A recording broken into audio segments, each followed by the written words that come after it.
السلام عليكم ورحمة الله وبركاته. الحمد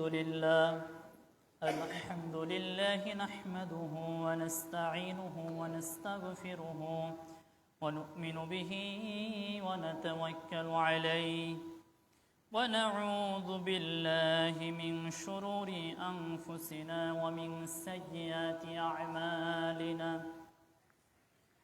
من يهده الله فلا مضل له ومن يضلله فلا هادي له. ونشهد أن لا إله إلا الله وحده لا شريك له. وأشهد أن سيدنا وسندنا وحبيبنا ومولانا محمدا عبده ورسوله الذي أرسله بالحق بشيرا ونذيرا وداعيا إلى الله بإذنه وسراجا منيرا. فقد قال الله تعالى في كلامه المجيد: إن الله وملائكته يصلون على النبي يا أيها الذين آمنوا صلوا عليه وسلموا تسليما. اللهم صل على محمد وعلى آل محمد كما صليت على إبراهيم وعلى آل إبراهيم إنك حميد مجيد. اللهم بارك على محمد وعلى آل محمد كما باركت على إبراهيم وعلى آل إبراهيم إنك حميد مجيد. আলহামদুলিল্লাহ, শুকরিয়া রব্বুল আলামিনের দরবারে আমরা যারা জুমার সালাত আদায়ের জন্য মসজিদে আসতে পেরেছি সকলে বলি আলহামদুলিল্লাহ। আরবি মাসের রবিউল সানি আজকের 21, বাংলার 9 কার্তিক। আমরা গত 6 জুমা যাবত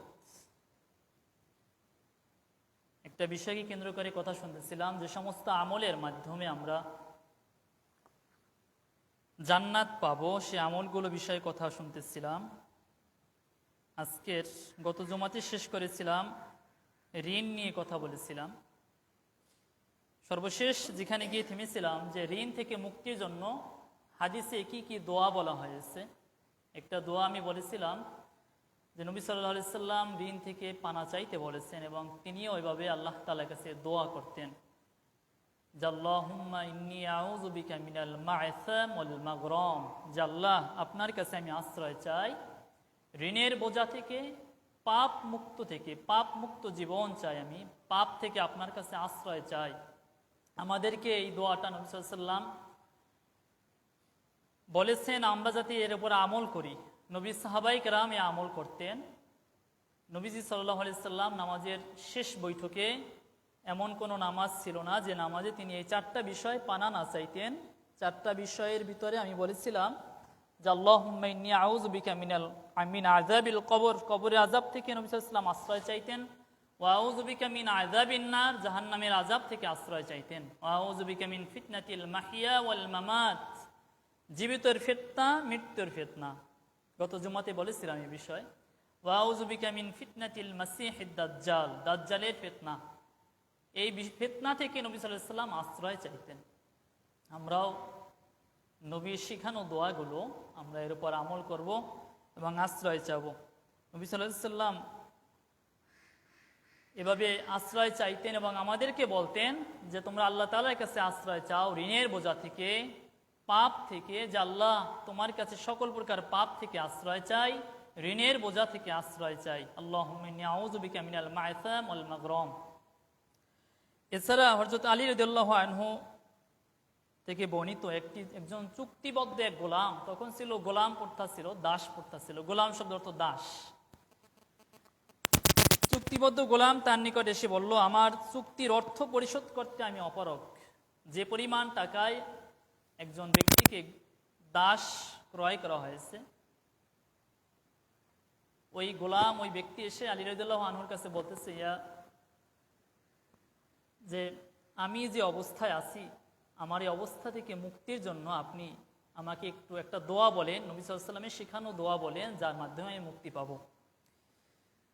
তখন আলী রাদিয়াল্লাহু আনহু তাকে শিখিয়ে দিলেন যে তুমি বলো, আল্লাহুম্মা কফিনি বিহালালিকা আন হারামিকা ওয়া আগনিনি বিফাদলিকা আম্মান সিওয়াক। এর মানে হলো, আল্লাহুম্মা কফিনি বিহালালিকা আন হারামিকা ওয়া আগনিনি বিফাদলিকা আম্মান সিওয়াক। এর মানে এটা যে আল্লাহ, আমি তোমার কাছে হালালের মাধ্যমে আমাকে তোমার হারাম থেকে দূরে রাখো। আলী রাদিয়াল্লাহু আনহু যে গোলাম, যে দাস, সেই দাসকে শিখিয়ে দিয়েছেন তুমি বলো যে আল্লাহ তাআলার কাছে, আল্লাহুম্মা কফিনি বিহালালিকা ওয়া বিহালালিকা আন হারামিক, যে আল্লাহ তাআলার কাছে বলো যে আল্লাহ, আমি তোমার কাছে হালালের মাধ্যমে হারাম থেকে তোমার কাছে আশ্রয় চাই, তোমার কাছ থেকে আমি হালাল চাই, হালালের মাধ্যমে আমি হারাম থেকে যেন দূরে থাকতে পারি। এরপরে বলা হয়েছে, তোমার দয়া ব্যতীত আর তো কোনো দয়া নেই, তোমার দয়ায় তুমি ব্যতীত অন্যের মুখাপেক্ষী হতে। ও আগনিনি বিফাদলিক, তোমার দয়া থেকে, তোমার দয়ার মাধ্যমে, তোমার দয়া ব্যতীত আর যেহেতু কোনো দয়া নেই, তোমার দয়া নিয়ে যেন আমি অন্য কারো মুখাপেক্ষী আমার হতে না হয়, এজন্য আমি সর্ব অবস্থায় তোমার মুখাপেক্ষী হতে চাই। আমি কোনো মানুষের মুখাপেক্ষী যেন আমি কখনো না হই, এজন্য তোমার দয়া কামনা করি। এভাবে তিনি দোয়া করছেন। এভাবে আমরা দোয়া করতে পারি। ঋণ এমন একটা জিনিস যে আমরা অনেকেই এই ঋণের বোঝা মাথায় নিয়ে ঘুরছি সারাক্ষণ। যাদের ঋণ আছে আরো বেশি বেশি ঋণ করতেছি। যাই হোক, আমরা ঋণ থেকে মুক্তির জন্য আল্লাহ তাআলার কাছে আশ্রয় চাইব, যে আল্লাহ তাআলা আমাদের জন্য ঋণ মুক্ত থাকার তৌফিক দান করেন। গত জুমাতে এভাবেও শুনিয়েছিলাম যে নবীজি সাল্লাল্লাহু আলাইহি সাল্লাম ঋণগ্রস্ত ব্যক্তির জানাজা পড়েননি। একটা জানাজা আনা হলো, জিজ্ঞেস করা হলো যে এই লোকে কি ঋণ আছে? বলা হলো না। তখন নবী সাল্লাল্লাহু আলাইহি সাল্লাম তার জানাজা পড়ালেন। আর এক ব্যক্তিকে জানাজার জন্য আনা হলো, জিজ্ঞেস করা হলো নাকি ঋণ আছে? বলতেছে জি হ্যাঁ, ওনার ঋণ আছে। তখন নবী সাল্লাল্লাহু আলাইহি সাল্লাম বললেন, তোমাদের মধ্যে যদি কেউ ঋণ পূরণ করতে চাও, পূরণ করতে পারো, তা না হলে তোমাদের মধ্যে থেকে কেউ ঈমান নিযুক্ত হয়ে জানাজার নামাজ আদায় করো। ঋণ এমন একটা জিনিস, আমি অনেক বিষয় প্রসঙ্গে কথা বলেছিলাম, আজকের বিস্তারিত বলছি না। যাই হোক, এরপরে যে বিষয়ের মাধ্যমে আমরা জান্নাত পেতে পারি, কোন অসুস্থ ব্যক্তিকে দেখতে গেলে এখানে হাদিস এভাবেই বলা হয়েছে, রাসূলুল্লাহ সাল্লাল্লাহু আলাইহি ওয়াসাল্লাম বলেন, কোন অসুস্থ ব্যক্তিকে আল্লাহ তাআলা সন্তুষ্ট উদ্দেশ্যে কোন অসুস্থ ব্যক্তিকে দেখতে যায় যে ব্যক্তি, একজন ফেরেশতা ঘোষণা করতে থাকে, তুমি আনন্দিত হও, তোমার পদক্ষেপ বরকতময় হোক এবং জান্নাতে তোমার জন্য একটি সম্মানজনক স্থান দেওয়া হোক। একজন ফেরেশতা দোয়া করে। আমরা জানি পৃথিবীতে আমাদের কারো দোয়া যদি কবুল নাও হয়, ফেরেশতারা মাসুম, তাদের কোনো গুনাহ নেই, তারা আল্লাহ তাআলা যা বলেন তারা তা পালন করে। সূরা মুমিনের ভিতরে এভাবেই বলা হয়েছে, একদল ফেরেশতা যারা আরশ বহন করে, আল্লাযীনা ইয়াহমিলুনাল আরশা ওয়া মান হাওলাহু ইউসাব্বিহুনা বিহামদি রাব্বিহিম, একদল ফেরেশতা যারা আল্লাহ তাআলার আরশ বহন করে, তারা সারাক্ষণ আল্লাহ তাআলার তাসবিহ, গুণকীর্তন এগুলো তারা গাইতে থাকে। আল্লাযীনা ইয়াহমিলুনাল আরশা ওয়া মান হাওলাহু ইউসাব্বিহুনা বিহামদি রাব্বিহিম ওয়া ইউমিনুনা বিহি ওয়া ইস্তাগফিরুনা লিল্লাযীনা আমানু, এবং তারা বলে ওয়া ইউমিনুনা বিহি ওয়া ইস্তাগফিরুনা লিল্লাযীনা আমানু, তারা যারা ঈমান এনেছে তাদের জন্য আল্লাহ তাআলার কাছে ক্ষমা প্রার্থনা করে। যারা আরশ বহন করে, যে সমস্ত ফেরেশতারা, তারা সর্বক্ষণ, ফেরেশতারা যারা আছে সবাই সর্বক্ষণ আল্লাহ তাআলার তাসবিহ পাঠ করে, এবং যারা ঈমান এনেছে যে সমস্ত মুমিন, সেই মুমিনদের জন্য ফেরেশতারা আল্লাহ তাআলার কাছে ক্ষমা প্রার্থনা করে। আল্লাযীনা ইয়াহমিলুনা আল-আরশা ওয়া মান হাওলাহু ইউসাব্বিহুনা বিহামদি রাব্বিহিম ওয়া ইউমিনুনা বিহি ওয়া ইস্তাগফিরুনা লিল্লাযীনা আমানু রব্বানা ওয়াসি'তা কুল্লা শাইইন রাহমা। যে আল্লাহ, যারা আপনার প্রতি ঈমান এনেছে, আপনি সারাক্ষণ সে সমস্ত মুমিন বান্দাদেরকে আপনার রহমত দিয়ে পরিবেষ্টন করে রাখেন। সুবহানাল্লাহ। এজন্য আমরা এমন ঈমানদার, এমন মুমিন হওয়ার চেষ্টা করব। একজন অসুস্থ ব্যক্তিকে দেখতে যাওয়ার কারণে ফেরেশতারা আমাদের জন্য আল্লাহ তাআলার কাছে মাগফিরাত কামনা করে এবং বলে, তোমার প্রত্যেকটি পদক্ষেপ বরকতময় হোক এবং জান্নাতে তোমার জন্য একটি সম্মানজনক স্থান নির্ধারণ করা হোক। আমরা মুসলিম শরীফের একটা হাদিস, সেখানে এভাবেই বলা হয়েছে, ক্বাল রাসূলুল্লাহ সাল্লাল্লাহু আলাইহি ওয়াসাল্লাম আইদিল মারিদি ফিল মাখরাফাতিল জান্নাতি হাত্তা ইয়ারজিয়া। নবী সাল্লাল্লাহু আলাইহি ওয়াসাল্লাম বলেছেন, রোগীর সেবা শুশ্রূষাকারী ব্যক্তি জান্নাতের বাগানে অবস্থান করে যতক্ষণ না সে সেখান থেকে ফিরে না আসে। একজন অসুস্থ ব্যক্তি, এর দ্বারা উৎসাহিত করা হয়েছে ইসলাম। অসুস্থ সেবা শুশ্রূষা যারা করে এদেরকে উৎসাহ দেওয়ার জন্য ইসলাম এভাবে পুরস্কারের ঘোষণা করেছে। কিন্তু আমরা কেন যেন অসুস্থ ব্যক্তির পাশে যেতে চাই না। একজন লোক ওই অসুস্থ হয়েছে শোনার পরে প্রথম কয়েকদিন যায়, একদিন দুদিন যায়, এরপরে আর ওই লোকটার কাছেও যাই না যে লোকটা কি অবস্থায় আছে। আর এখন তো এমন হয়ে গেছে, সন্তান, বউ, আপনজন, এরা সবাই কেন যেন ওই অসুস্থ লোকের 2 দিন 4 দিন 5 দিন 10 দিন যখন বিছনায় পড়ে থাকে, আস্তে আস্তে সবাই ওই 2 দিন দেখার পরে কেটে পড়ে। ওই লোকটি তখন খুব অসহায় বোধ করে।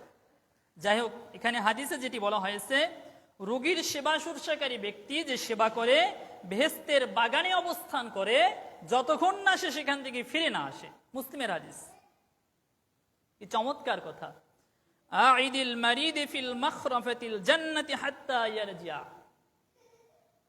ততক্ষণ পর্যন্ত ওই লোক জান্নাতের মধ্যে অবস্থান করবে, যে সেবা শুশ্রূষা করে বেহেশতের বাগানে অতক্ষণ পর্যন্ত অবস্থান করে যতক্ষণ পর্যন্ত না সে ফিরে না আসে। আমরা অসুস্থ ব্যক্তির সেবা করা, তার কাছে যাওয়া, এ বিষয়ে আরো কিছু আমরা হাদিস শুনেছি হয়তো। আর একটা হাদিস আমি এখানে শোনাবো। নবী সাল্লাল্লাহু আলাইহি ওয়াসাল্লাম বলেছেন, এটা আবু হুরায়রা রাদিয়াল্লাহু আনহু, বিশিষ্ট সাহাবী, যিনি সবচেয়ে হাদিস বর্ণনা বেশি করেছেন। আমাদের হাদিস গ্রন্থের ভিতরে যত হাদিস রয়েছে এর ভিতরে সবচেয়ে বেশি যিনি হাদিস বর্ণনা করেছেন তার নাম কি? আবু হুরায়রা রাদিয়াল্লাহু আনহু। ইনি সবচেয়ে বেশি হাদিস বর্ণনা করেছেন। ওনার একটা হাদিস সেখানে বলা হয়েছে, লিল মুমিনি আলা মুমিন সিত্তু খিসাল। একজন মুমিনের আরেকজন মুমিনের উপর, একজন মুসলিম আরেক মুসলিমের উপর, একজন মুমিন আরেকজন মুমিনের উপর কয়টি হক রয়েছে? 6টি। কয়টি বলেন? 6টি। সিত্তু খিসাল। এরপরে বলা হয়েছে, ইয়াউদুহু ইযা মারিদা। যখন কোনো মুসলমান, যখন কোনো মুমিন অসুস্থ হয় তখন তার খোঁজ খবর নেওয়া। 6টি হক একজন ঈমানদার আরেকজন ঈমানদারের উপর, একজন মুসলমান আরেকজন মুসলমানের উপর। এখন এই 6টি হকে আমরা সবাই ধরা। 6টি হকের কথা যে বলা হয়েছে আমরা সবাই ধরা। এখানে আমার পাশের ঘরের সাথে যদি আমার একটু দ্বন্দ্ব থাকে, আমি করি কি, ওখানে আর তার সাথে দেখা করতে যাই না, তার সাথে কথাও বলি না, প্রয়োজনে প্রাচীর এঁটে দেই যে ওর মুখ যেন আমার দেখতে না হয়। এটা ইসলাম বলে নাই। প্রিয় মুসলিম ভাইয়েরা, আমরা এগুলো থেকে বিরত থাকব। অবাক লাগে যে আমরা সামান্য কিছু স্বার্থের বিনিময়, প্রভাব প্রতিপত্তি, এগুলোর জন্য আমরা একজন আরেকজনের প্রতি এতটা আমরা হিংস্র হয়ে উঠি যে হিংস্রতা, বনের যে হিংস্র প্রাণী তার চেয়ে আমাদের হিংস্রতা 1000 কোটি গুণে বৃদ্ধি পায়।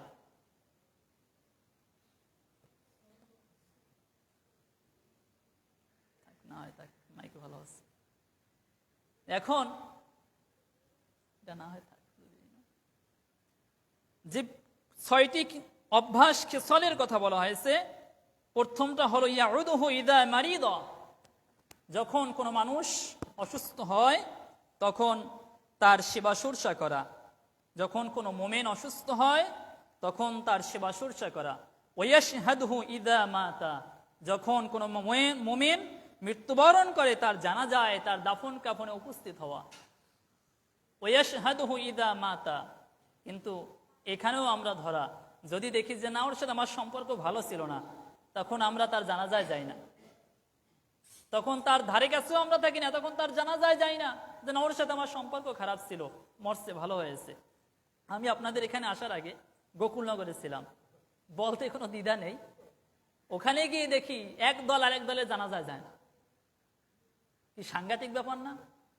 আপনাদের এখানেও কিছু আছে এরকম, দেখি মাঝে মধ্যে দেখি যে পাশে একজন মারা গেছে, অমুক অমুক অমুক কিছু লোক, তারা জানাজায় যায় নাই, যে তার দলের লোক না, ওর সম্পর্ক খারাপ ছিল, মানুষটা মরে গেছে, এখনো আপনি এগুলো নিয়ে টানাটানি করতেছেন। বিবেকে একটিবার বাধা দেয় না? বিবেকে একটিবার বাধা যায় না?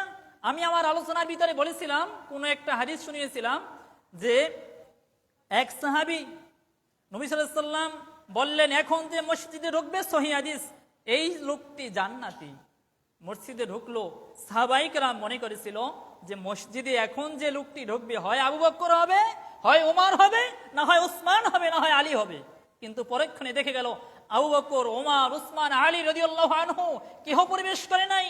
কিন্তু সাহাবায়ে কেরাম যাকে কখনো মনেই করে নাই এই লোক এখন মসজিদে প্রবেশ করবে, নবী সাল্লাল্লাহু আলাইহি ওয়াসাল্লাম বললেন যে এখন যে মসজিদে প্রবেশ করবে ওই সাহাবী জান্নাতি। কিন্তু ঢুকলো যে, সাহাবায়ে কেরাম ধারণাও করতে পারে নাই।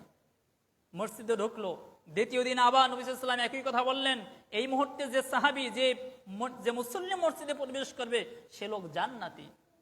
দেখা গেল দ্বিতীয় দিন সাহাবায়ে কেরাম মনে করেছিল আজকে মনে হয় আবু বকর, ওমর, ওসমান, আলী রাদিয়াল্লাহু আনহু হবে, কিন্তু তারা কেউ না। দ্বিতীয় দিন ওই একই লোক মসজিদে প্রবেশ করলো ওই মুহূর্তে। তৃতীয় দিন আবার নবী সাল্লাল্লাহু আলাইহি ওয়াসাল্লাম ঘোষণা করলেন যে এই মুহূর্তে যে মসজিদে প্রবেশ করবে সে জান্নাতি। দেখা গেল তৃতীয় দিন একই লোক মসজিদে প্রবেশ করলো। সাহাবায়ে কেরামের মধ্যে কৌতূহল তৈরি হলো যে এমন কোন আমলের জন্য এই লোককে নবী সাল্লাল্লাহু আলাইহি ওয়াসাল্লাম, সাহাবীকে এমন কোন আমলের জন্য এই সাহাবীকে নবী সাল্লাল্লাহু আলাইহি ওয়াসাল্লাম বললেন পরপর 3 দিন এই লোক জান্নাতি। এই হাদিসগুলো শোনাই আপনাদের এই জন্য যে আমাদের মধ্যে যেন এমন কালচার, এমন অভ্যাস এগুলো যেন না থাকে। দেখা গেল সাহাবায়ে কেরাম তার পিছনে লাগলো, খুঁজতে খুঁজতে সমত আব্দুল্লাহ ইবনে আমর ইবনে আস রাদিয়াল্লাহু আনহু, তিনি ওই সাহাবীর অবস্থা তখন পর্যবেক্ষণ করলেন। নামটা আমার পুরো স্পষ্ট মনে নাই, তবে এভাবেই হবে নামটা। পরক্ষণে তার বাড়িতে থাকলো, খোঁজ খবর নিল। একটা পর্যায়ে সে 5 ওয়াক্ত নামাজ পড়ে, সেও 5 ওয়াক্ত নামাজ পড়ে, তার আমলের মধ্যে এমন কোন আমল পায়নি। তখন তাকে বলল যে ভাই, আমি তোমার বাড়িতে আসি, তোমাকে পর্যবেক্ষণ করছি আমি বেশ অনেক দিন যাবত। নবীজি মুহাম্মদ সাল্লাল্লাহু আলাইহি ওয়াসাল্লাম বলেছেন তুমি জান্নাতি, তোমাকে নবীজি ঘোষণা করেছেন। তোমার এমন কোন গোপন আমল আছে সেটা আমাকে বলো, আমি জানি না যে তোমার কোন আমলের বদৌলতে নবী সাল্লাল্লাহু আলাইহি ওয়াসাল্লাম জান্নাতি ঘোষণা করেছেন। তখন নবী সাল্লাল্লাহু আলাইহি ওয়াসাল্লাম এই কথা যখন ওই সাহাবী শুনলো, তখন সাহাবী বলতে লাগলো যে আমার তো আমলের মধ্যে এমন কোন আমল নেই, তবে আমার আমলের মধ্যে আমি একটা আমল আমি করি, সেটা তোমাকে আমি বলতে পারি। তা হলো, আমার সাথে প্রতিনিয়ত যদি কোনো মানুষের সাথে মনোমালিন্য তৈরি হয়, কারো প্রতি যদি রাগ, গোসা, ক্ষোভ, বিদ্রূপ এগুলো তৈরি হয়, আমি ওই রাগ, আমি ওই কষ্ট, দিমাগ এগুলো আমি ওই মানুষের উপর পুষিয়ে রাখি না। আমি রাত সন্ধ্যা হওয়ার সাথে সাথে প্রতিদিন যার সাথে যা হয় আমি প্রত্যেককে আল্লাহর জন্য আমি প্রত্যেককে ক্ষমা করে দেই। সুবহানাল্লাহ। আমল কি? প্রতিদিন তার সাথে যে মানুষের সাথে মনোমালিন্য হোক, তার প্রতি কারো প্রতি যদি কোনো রাগ থাকে, কোনো কষ্ট লেগে থাকে, তিনি ক্ষমা করে দেয়। আমরা কি করি? এই ক্ষমা করে দেয়, এই জন্য এই আমলটাই সে বেশি পেয়েছে। আর আমরা কি করি? আমরা রাগ পুষিয়ে রাখি। আমরা তো অনেক সময় বলেও ফেলি যে ওর সাথে আমার যা হয়েছে ওকে আমি কোনোদিন ক্ষমা করব না, মরলে ওর প্রতি আমি দাবি রেখে দেব। হায় রে ভাই, আপনি দাবি রাখার কে? আপনার আমার রব আল্লাহ সুবহানাহু ওয়া তাআলা, যার দয়া 100টি দয়ার 1 ভাগ দয়া মানুষকে দিয়েছেন, সমগ্র পৃথিবীর জিনকে দিয়েছেন, সমগ্র মাখলুককে দিয়েছেন আল্লাহ সুবহানাহু ওয়া তাআলা। সকল পৃথিবীর মানুষকে, সকল প্রাণীকুলকে যত মাখলুক রয়েছে সবাইকে আল্লাহ তাআলা দিলেন 1 ভাগ দয়া, আর 99 ভাগ দয়া আল্লাহ তাআলা নিজের কাছে রাখলেন। তারপরও আল্লাহ বলছেন, কুলিয়া ইবাদিয়াল্লাযিনা আসরাফু আলা আনফুসিহিম লা তাকনাতু মির রাহমাতিল্লাহ। আল্লাহ বলছেন, আমার বান্দা অনেক গুনাহ করেছো, নিজের উপর জুলুম করেছো, তোমার গুনাহ যদি আকাশ সমপরিমাণ উঁচা হয়ে থাকে, তুমি তারপরেও আমার রহমত থেকে নিরাশ হয়ে যেও না। ইন্নাল্লাহা ইয়াগফিরুয যুনুবা জামিয়া, আমি আল্লাহ সুবহানাহু ওয়া তাআলা তোমার জীবনের সকল গুনাহ ক্ষমা করে দেব। সুবহানাল্লাহ। এটা হলো আমার আল্লাহ সুবহানাহু ওয়া তাআলার সিফাত। আল্লাহর বান্দা আমরা 1 ভাগ মায়া পেলাম, সামান্য মনোমালিন্য তৈরি হয়েছে, মুখ থেকে বলেই ফেলি, তোর সাথে আমি তোর মৃত্যুর সময় তোর দাবিও আমি ছাড়বো না। আপনি এই কথা বলার কে? ও ভাই, আপনি জান্নাতে যাবেন কিনা কোনো গ্যারান্টি আছে? আজকের এই হাদিস শোনার পরে আমি বিশ্বাস করব আমাদের মধ্যে যে মনোমালিন্য যেগুলো আছে সবগুলো মিটিয়ে ফেলি। অনেকে আফসোস লাগে যে মসজিদের সাথে কি হয়েছে, ব্যক্তি কেন্দ্রিক হতে পারে, অনেকে রাগ করে মসজিদেও আসে না। আপনি মসজিদে না আসছেন, কিন্তু আপনি রাগটা কার সাথে করছেন? আল্লাহর ঘর, এখানে ব্যক্তি কেন্দ্রিক রাগ থাকতে পারে, কষ্ট থাকতে পারে, কিন্তু ব্যক্তি কেন্দ্রিক রাগ কষ্ট এটা মসজিদে কেন আসবে? আল্লাহর ঘর আপনার জন্য যা, এদেশের রাষ্ট্রপতি যে, প্রধানমন্ত্রী যে, তার জন্য তা। মনে হয় আমি বুঝাতে পারিনি। যাই হোক, যেখান থেকে এখানে আসলাম, যে হাদিসটি শোনাতেছিলাম, নবীজি সাল্লাল্লাহু আলাইহি সাল্লাম বলেছেন, একজন মুসলমান, একজন মুমিন আরেক মুমিনের উপর কয়টি হক? 6টি। একজন মুসলিম আরেক মুসলমানের উপর কয়টি হক? 6টি হক। এখন 6টি হকের প্রথম হক আমি বলেছি যে কোনো মুমিন যখন অসুস্থ হয় তখন তার সেবা শুশ্রূষা করা। শুনিয়েছিলাম, যদি কেউ কারো সেবা করে, অসুস্থ ব্যক্তির পাশে থাকে, হাদিসের মধ্যে বলা হয়েছে কি, সে যতক্ষণ তার পাশে থাকবে সেজন্য জান্নাতের বাগানের মধ্যে অবস্থান করছে। সুবহানাল্লাহ। আপনি অসুস্থ ব্যক্তির সেবা করছেন যতক্ষণ, হাদিসে বলা হয়েছে ততক্ষণ আপনি জান্নাতের বাগানের মধ্যে আছেন। সহিহ মুসলিমের হাদিস। প্রিয় মুসল্লি ভাইরা, এরপরে দ্বিতীয় বলা হয়েছে ওয়াশহাদুহু ইযা মাতা, যখন কোনো মানুষ মরে যায় তখন তার জানাজায় শরীক হওয়া। তখন তার কোথায় শরীক হওয়া? জানাজায়, দাপন কাফনে শরীক হওয়া। আমি উদাহরণ দিতে গিয়ে প্রসঙ্গে আমি অন্যদিকে চলে গিয়েছিলাম, যে গোকুলনগরে ছিলাম, সেখানে গিয়ে দেখতেছিলাম যে এক দল লোক আরেক দলে জানাজায় যায় না। এই একজন গোকুলনগরের আত্মীয় আছে, এই যে আমার পাশে বসা। অবাক, এখন আবার এই হিংসাত্মক কার্যক্রমগুলো শুরু হয়েছে। যাই হোক, আল্লাহ ওদের হেদায়েত দিক। আমি চেষ্টা করেছিলাম এবং সবাইকে নিয়ে একটা পর্যায়ে এমন হয়েছে যে সবাই জানাজায় যেত, কারোর মধ্যে কোনো রাগ বর্ষা ছিল না। কিন্তু এই উমেদপুরে আসলাম 3 বছর, এখানে এসে যে সলিমুদ্দি আছে, যে কলিমুদ্দি আছে, এখানে মানুষগুলো আমি ঠিক করতে পারলাম না।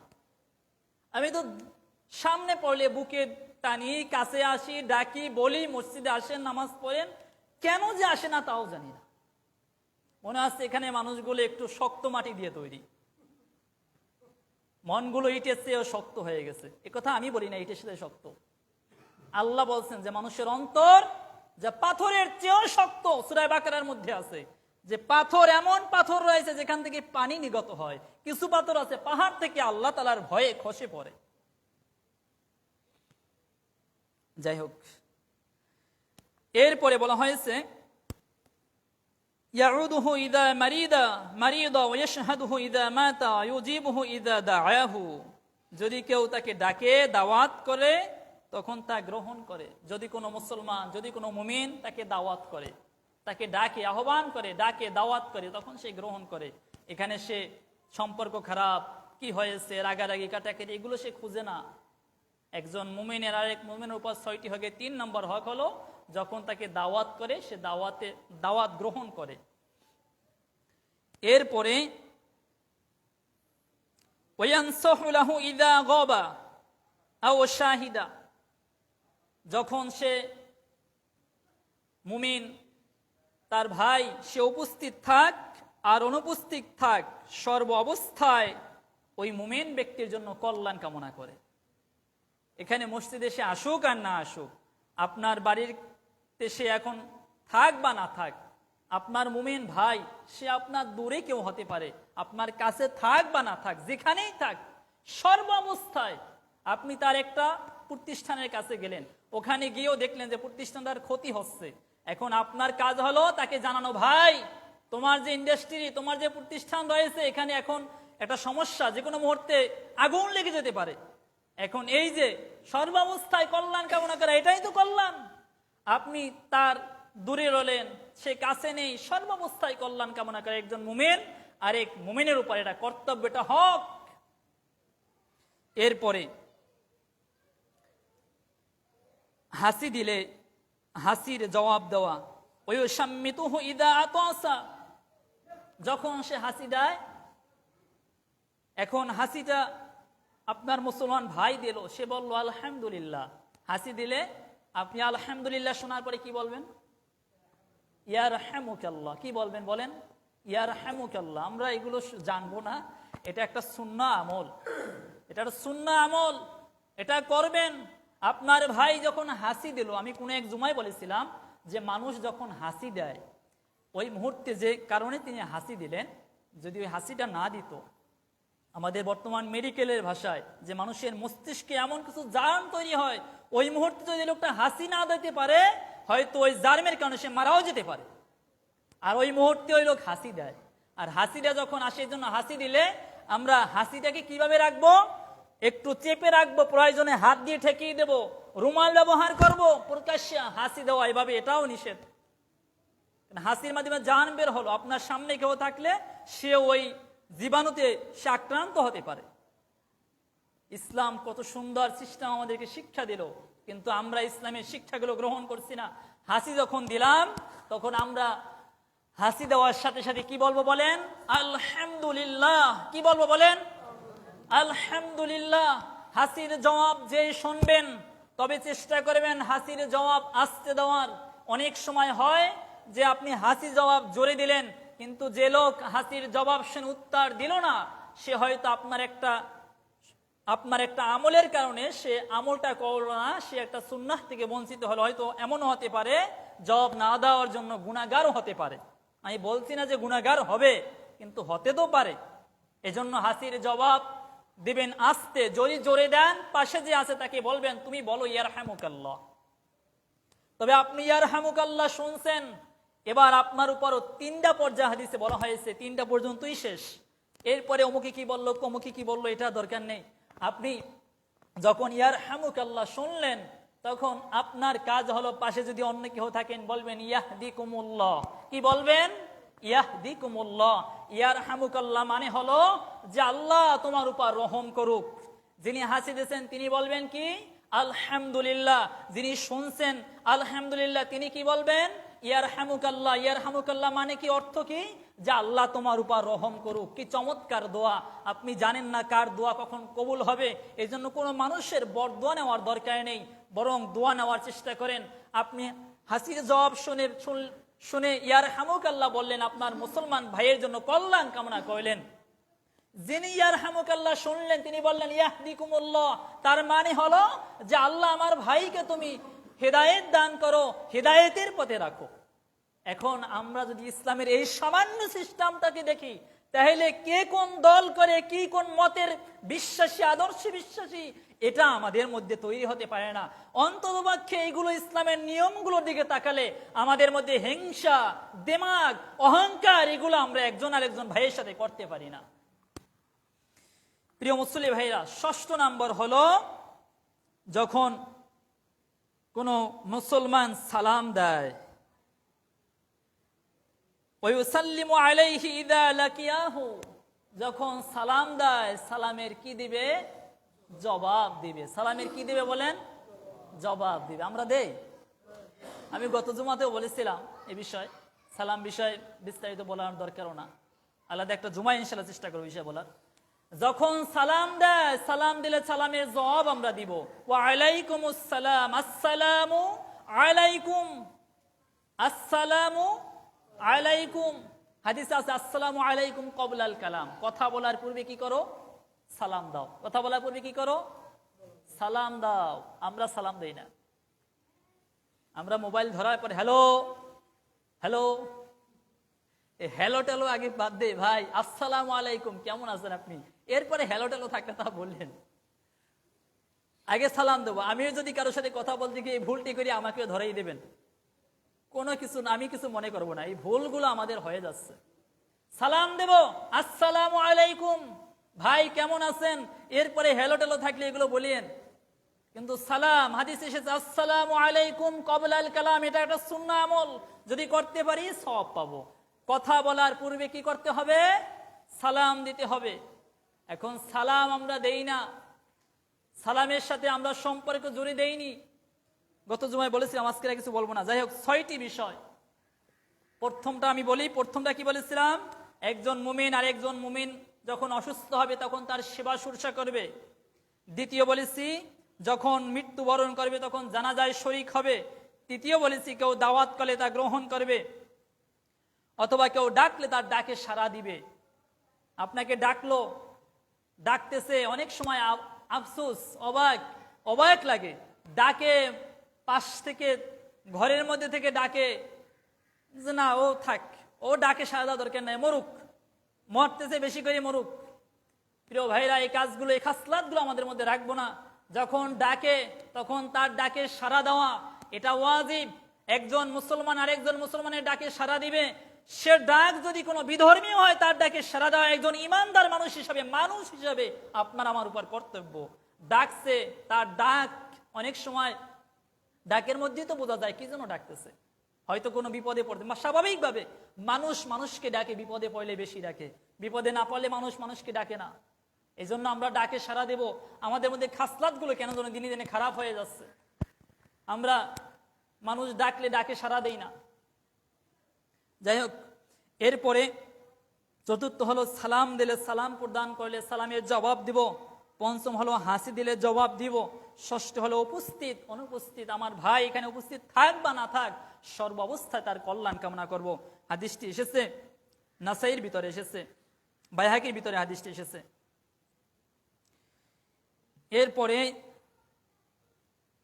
যে কাজের জন্য আল্লাহ তাআলা আমাদেরকে জান্নাত দান করবেন তা হলো আল্লাহর উদ্দেশ্যে যারা, আল্লাহর দ্বীন প্রতিষ্ঠার জন্য যারা জিহাদের উদ্দেশ্যে বের হয়। এখন আল্লাহর দ্বীন জমিনে প্রতিষ্ঠার জন্য যারা লড়াই করে,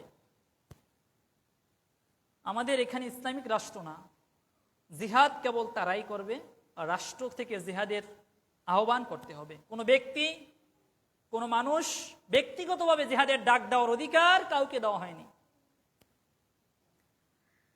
রাষ্ট্র থেকে, মুসলমান রাষ্ট্রের রাষ্ট্রপ্রধান, রাষ্ট্র থেকে জিহাদের ডাক হবে। হ্যাঁ, রাষ্ট্রের যারা মুসলমান যারা আছে, যখন রাষ্ট্রের মধ্যে যখন অন্যায়, অবিচার, জুলুম, নির্যাতন, উল্টাপাল্টা সব কিছু যখন রাষ্ট্রের মধ্যে চলতে থাকবে, রাষ্ট্র শাসক যখন এভাবে করবে, তখন ওই রাষ্ট্রের শাসকের বিরুদ্ধে সত্যের স্লোগান দেওয়া হলো উত্তম জিহাদ। হাদিসের মধ্যে এভাবেই বলা হয়েছে, স্বৈরাচার, অত্যাচার, জালেম শাসকের বিরুদ্ধে সত্যের স্লোগান দেওয়া হলো উত্তম জিহাদ। এখন জিহাদের হুকুম, জিহাদ এটা কেবল রাষ্ট্রপ্রধান তিনি ঘোষণা করবেন। মুসলমান রাষ্ট্রের, মুসলিম যে রাষ্ট্রপ্রধান তিনি, যদি রাষ্ট্রপ্রধান ও জালেম হয়, অত্যাচারী হয়, তখন দেশের জনগণ তার বিরুদ্ধে সত্যের স্লোগান দিতে থাকবে। আর এই স্লোগান দেওয়া, তার অন্যায় উপকর্মের বিরুদ্ধে প্রতিবাদ করা, এটাও জিহাদের অংশ। এখন সারা পৃথিবীতে ইসলাম প্রতিষ্ঠার জন্য, রাষ্ট্র রক্ষার জন্য, ভূমি রক্ষার জন্য এখন জিহাদ চলতেছে ফিলিস্তিনে, এখন জিহাদ চলতেছে মিয়ানমারের রোহিঙ্গাদের তাড়িয়ে দেওয়া হয়েছে। ওরা এখন ওদের ভূমিতে ফিরে যাওয়ার জন্য, অধিকার রক্ষার জন্য ওরা যে প্রতিবাদ করছে, এটাও জিহাদের অন্তর্ভুক্ত। লেবানন এখন অবিচার চলতেছে, এখানে লেবাননে হামলা হচ্ছে, ফিলিস্তিন তারা মারছে, এখানে তারা যে এখন অস্ত্র ধারণ করেছে, এটাও জিহাদের অন্তর্ভুক্ত। এমনিভাবে আফগানিস্তানে ছিল, আমেরিকা 20 বছর ছিল, ওখানে তাদের অত্যাচারের বিরুদ্ধে যারা প্রতিবাদ করেছে তারা জিহাদ করেছে। যাই হোক, জিহাদ বিষয় এত সংক্ষেপে বলা সহজ না। এখানে যে বিষয় হাদিসটি এসেছে, বুখারীর হাদিস, যে মুমিন আল্লাহ তাআলার রাস্তায় জিহাদে বের হয়, আল্লাহ তাআলা তাকে জান্নাতে প্রবেশ করাবেন, আল্লাহর উদ্দেশ্যে, কোনো মানুষের সন্তুষ্ট অর্জনের জন্য নয়, আল্লাহর উদ্দেশ্যে। এরপরে নবী সাল্লাল্লাহু আলাইহি ওয়াসাল্লাম বলেছেন যে তার 2টি সন্তান দুটি কন্যা সন্তানকে যে লোক দিন শিক্ষায় শিক্ষিত করবে এবং তাদের দেখাশোনা করবে, তাদের ভরণ পোষণের দায়িত্ব নেবে, তাদের উত্তম জায়গায় পাঠ্যস্থ করবে, যে তার ওই সন্তানদের বিপদে সবর করবে, এই অনেকগুলো বিষয় বলা হয়েছে। আল্লাহ সুবহানাহু ওয়া তাআলা দুইটি কন্যা সন্তানের লালন পালন দেখভাল করার জন্য আল্লাহ তাআলা তাকে জান্নাত দান করবেন। সুবহানাল্লাহ। এটা নারী অধিকার যারা নিয়ে কথা বলে তাদের কানে মাইক বাজিয়ে কথাগুলো শোনানো উচিত। আরেকটা হাদিসে বলা হয়েছে যার 3টি কন্যা সন্তান রয়েছে, এখানে নারীদের প্রতি নবী সাল্লাল্লাহু আলাইহি ওয়াসাল্লামের কথাগুলো, ইসলামের যে নিয়ম কি ছিল সেটা নবী সাল্লাল্লাহু আলাইহি ওয়াসাল্লাম জানালেন আমাদেরকে। যার 2টি কন্যা সন্তান আছে, যাদের দেখভালের দায়িত্ব নেবে তার পরিবার, তার বাবা, এবং তাদেরকে দ্বীনি শিক্ষায় শিক্ষিত করবে। এখন আমাদের অনেকেরই মেয়ে আছে, কিন্তু মেয়ে 2 জন 3 জন 5 জন 7 জন অনেকের আছে, কিন্তু আফসোস এদেরকে আমরা দ্বীন শিক্ষায় শিক্ষিত করি নাই। এদেরকে আমরা এমন শিক্ষায় শিক্ষিত করেছি যে এখন এরা না মানে কোনো ধর্মের নিয়ম, না মানে কোনো কিছু। এজন্য আপনার সন্তান মেয়ে 2টা আছে, 2টা কি আপনি দ্বীনি শিক্ষায় শিক্ষিত করেন এবং তাদের সাথে সবর উত্তম ব্যবহার করেন, তাদেরকে আপনি ভালো পথে পরিচালিত করেন এবং উত্তম একটা পাত্রস্থ করেন। এখন মেয়ে বিবাহ দিবেন, দেখতেছেন যে মেয়ের যাকে জামাই আমি বানাবো সে জামাইয়ের টাকা পয়সা কত আছে। ইসলাম এটা বলে নাই। ইসলাম দেখতে বলেছে চরিত্র। এখন আপনি যদি আপনার যে জামাই হবে তাকে যদি আপনি চরিত্র না দেখে বিবাহ দেন, আপনার মেয়ে 1 দিন 2 দিন 3 দিন 1 বছর 2 বছর 3 বছরের মাথায় আপনার মেয়ে কান্নাকাটি শুরু করে দিবে যে বাবা তোমার জামাই আমাকে প্রতিনিয়ত মারে। কি জন্য মারে? কি জন্য মারে তা আমরা ভালোই জানি। এই জন্য প্রিয় ভাইয়েরা, মেয়েদেরকে বিবাহ দেওয়ার আগে ছেলেদের কিছু কোয়ালিটি দেখবেন। ছেলেটা নামাজি কিনা, দিনদার কিনা, ছেলেটা ধৈর্যশীল কিনা, ছেলেটা কর্মঠ কিনা, অলস হলে তো বিপদ। ছেলেটা দিনদার কিনা, নামাজির ভিতরে দিনদার চলে আসে, ধৈর্যশীল কিনা এটা দেখবেন।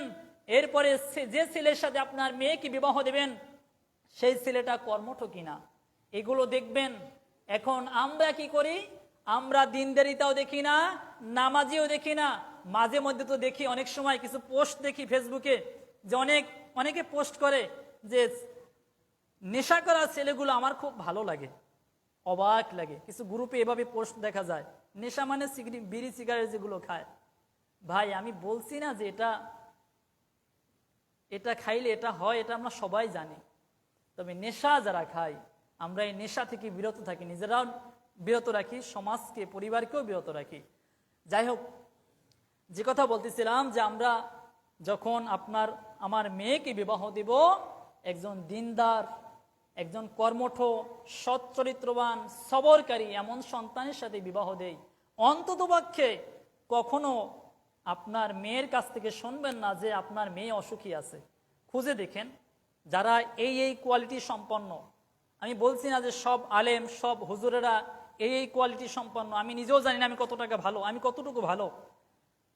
তবে খোঁজ নিয়ে দেখবেন যে কথাগুলো বললাম, দিনদার, পরহেজগার, মুত্তাকি সন্তান, সৎ চরিত্রবান, সবরকারী, আমানতদারিতা সম্পন্ন সন্তান, এদের সাথে আপনার কোনো মেয়ের বিবাহ হয়েছে, সে মেয়ে অসুখী আছে, এমন অবস্থা খুঁজে পাবেন না।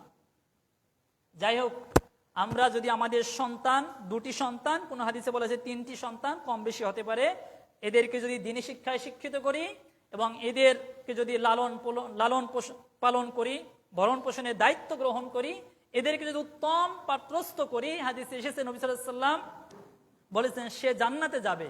এবং তাকে দেখালে নবী সাল্লাল্লাহু আলাইহি ওয়াসাল্লাম এভাবে হাদিসের মধ্যে এসেছে, দ্বীনি শিক্ষায় শিক্ষিত করে লালন পালন করে সে আর আমি জান্নাতে এভাবে প্রবেশ করবে। এই বলে তার 2 হাতের আঙ্গুল উত্তোলন করলেন, 2 হাতের আঙ্গুল এভাবে উত্তোলন করলেন, যে এভাবে মানে পাশাপাশি। যাই হোক, আমরা আমাদের এই সন্তানদেরকে দ্বীনি শিক্ষায় শিক্ষিত করব, উত্তম পাত্রস্থ করব এবং তাদেরকে আমরা দ্বীন শিখাবো। আল্লাহ তাআলা আমাদের আজকের আলোচনার আলোকে আমি এবং আপনাদের সবাইকে জীবন গঠন করার তৌফিক দান করুক, বলেন আমিন। ওয়া আখিরি দাওয়ানা আলহামদুলিল্লাহি রাব্বিল আলামিন। আসসালামু আলাইকুম ওয়া রাহমাতুল্লাহি ওয়া বারাকাতুহু।